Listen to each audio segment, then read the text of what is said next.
സുഭാഷിതങ്ങൾ അധ്യായം 29 വാക്യങ്ങൾ 22 മുതൽ 24 വരെ. നമുക്ക് വചനം വായിക്കാം.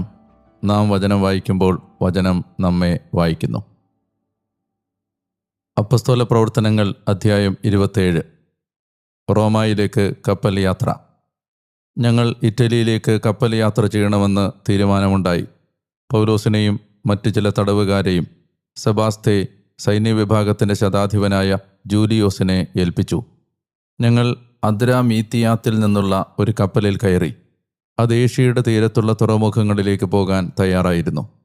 തെസലോനിക്ക നിവാസിയായ മക്കദോനിയക്കാരൻ അരിസ്താർക്കോസും ഞങ്ങളോട് കൂടെ ഉണ്ടായിരുന്നു. പിറ്റേ ദിവസം ഞങ്ങൾ സിദോനിലിറങ്ങി. പൗലോസിനോട് ജൂലിയോസ് ദയാപൂർവം പെരുമാറുകയും സ്നേഹിതരുടെ അടുക്കൽ പോകുന്നതിനും അവരുടെ ആതിഥ്യം അനുഭവിക്കുന്നതിനും അനുവദിക്കുകയും ചെയ്തു. അവിടെ നിന്ന് ഞങ്ങൾ യാത്ര തിരിച്ചപ്പോൾ കാറ്റ്